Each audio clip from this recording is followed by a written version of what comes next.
Bom dia, são 8h15, quinta-feira, 10 de julho. Esta é a TV Senado, eu sou André Ricardo e você assiste agora ao Senado em Dia. Senado aprova voto de pesar à família do político Plínio de Arruda Sampaio. Derrota da seleção brasileira na Copa domina conversas e discursos no Congresso. A audiência pública esta manhã na Comissão de Direitos Humanos debate qualidade de vida dos idosos e veja as normas para os funcionários públicos durante a campanha eleitoral.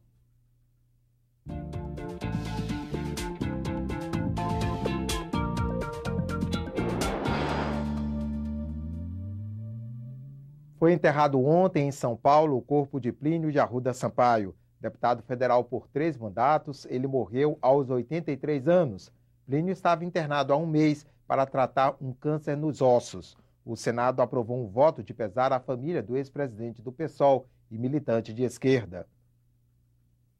Plínio de Arruda Sampaio nasceu na cidade de São Paulo no dia 27 de julho de 1930. Formou-se em Direito e participou do movimento Juventude Estudantil Católica. Eleito deputado federal em 1962, teve o mandato cassado durante a ditadura militar e foi exilado no Chile. Em 1985, voltou à Câmara dos Deputados pelo PT e participou da Assembleia Nacional Constituinte. Em entrevista ao programa Cidadania em 2008, Plínio se mostrou decepcionado com os rumos do país, que não colocou em prática os ideais da Constituição Federal. Nós fizemos uma Constituição para uma nação autônoma, industrial, entendeu? E o mundo tramou contra. E nós não tivemos uma elite política e uma burguesia suficientemente forte e com coragem de enfrentar isso. Em 2010, concorreu à presidência da República pelo PSOL e teve 886 mil votos.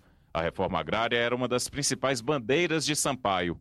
No plenário do Senado, parlamentares de diferentes partidos aprovaram um requerimento de pesar à família. Esse era o Plínio de Arruda Sampaio. Ele sempre militou. Quando não tinha ninguém para se candidatar, para defender as teses, ele se candidatava já próximo dos 80 anos. Grande líder político, grande líder porque grande referência política para muitas gerações. Eu aprendi com ele muito, por exemplo, sobre a reforma agrária, sobre a economia rural, sobre a situação do campesinato em toda a América Latina, mas eu posso dizer que o que eu mais aprendi com ele foi o caráter. O caráter de um homem que tinha compromissos, e tinha coerência e tinha militância firme, estava no sangue dele. Brasil, Alemanha, goleada, vexame. A derrota da seleção brasileira na semifinal da Copa do Mundo dominou ontem as conversas e os discursos no Congresso, entre os senadores no plenário e os visitantes pelos corredores da casa. Um dia depois da derrota, e Sônia ainda não consegue encontrar uma causa para o apagão dos jogadores brasileiros. Ali a gente estava tão perdido quanto eles, porque nem nós mesmos conseguimos entender o que realmente estava acontecendo. Kennedy arrisca um palpite. O jogador estava com um defeito emocional, algo do tipo que no primeiro gol já se entregou. O que mais doeu nem foi tanto a derrota, mas o placar. 2-0, 3-1, mais ou menos por aí. Mais de 7-1 foi demais, né? Muita tristeza em ver a nossa seleção, que é pentacampeão, chegar a ter uma derrota de 7-1. Doeu muito. E sei que o coração de todos os brasileiros está doendo. No plenário, os senadores também lamentaram o resultado. Bandeiras tremulavam e os corações batiam, vindo quase que na mão, achando que com aquilo buscaríamos uma solução que não veio. Perdemos, mas assim é a vida. Para alguns, a goleada da Alemanha expõe a falência na administração do futebol brasileiro. E o que é preciso fazer agora? Combater a má gestão, combater a corrupção, porque uma eventual vitória da seleção brasileira não poderia se constituir em sentença judicial de absolvição de corruptos que, com oportunismo, aproveitaram-se da organização da Copa do Mundo para roubar em um país que implora por saúde, educação, segurança e respeito. Os governistas defendem os investimentos na Copa do Mundo. Não tenho dúvida que o Brasil vai ganhar muito com isso.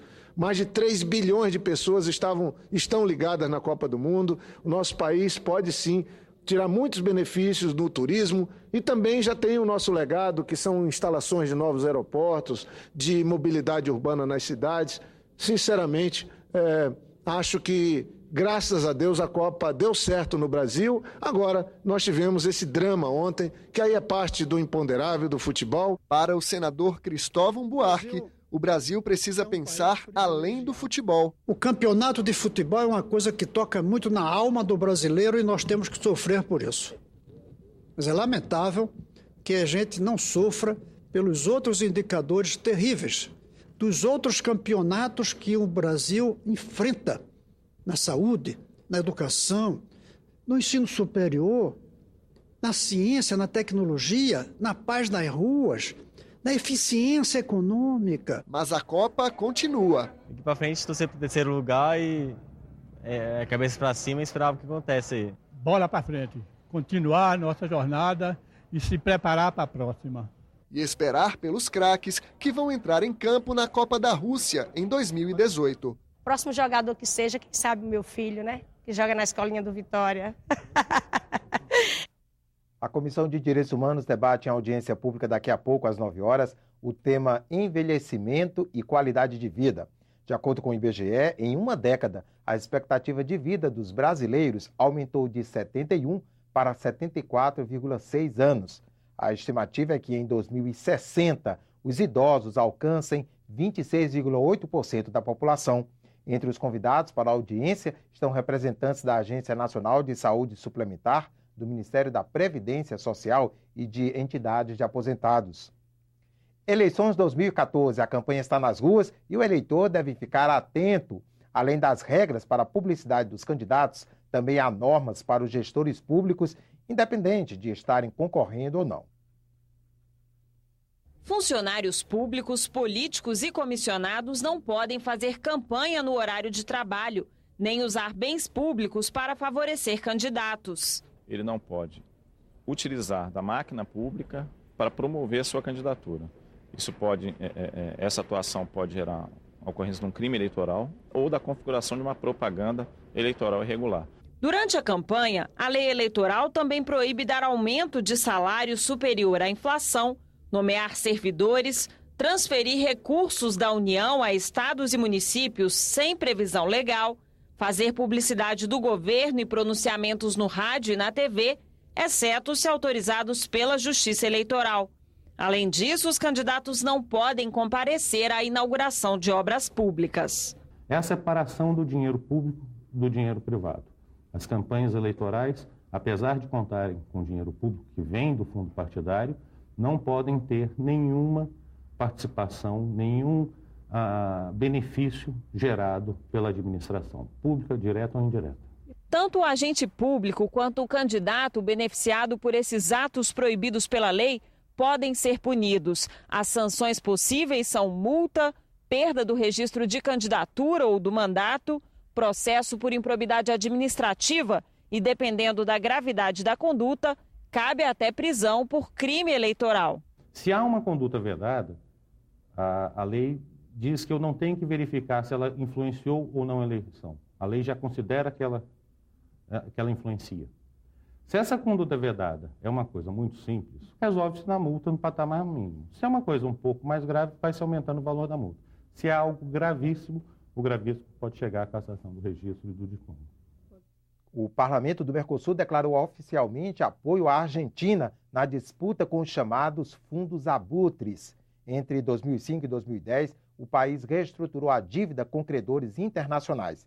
A grande maioria aceitou um acordo para receber menos. O país chegou a depositar mais de 500 milhões de dólares, mas a Justiça dos Estados Unidos devolveu o dinheiro, alegando que a Argentina não pode pagar um valor diferente à parte dos credores. Como a proposta não foi aceita por todos, o país teria que pagar o valor integral dos títulos. Em nota oficial, o Parlasul expressou solidariedade com o governo de Cristina Kirchner e defendeu a soberania do país. 37 senadores e deputados brasileiros fazem parte do Parlamento do Mercosul. Ficamos por aqui. No decorrer do dia você acompanha outras informações nos boletins do Senado Agora. Enquanto isso, continue assistindo a nossa programação.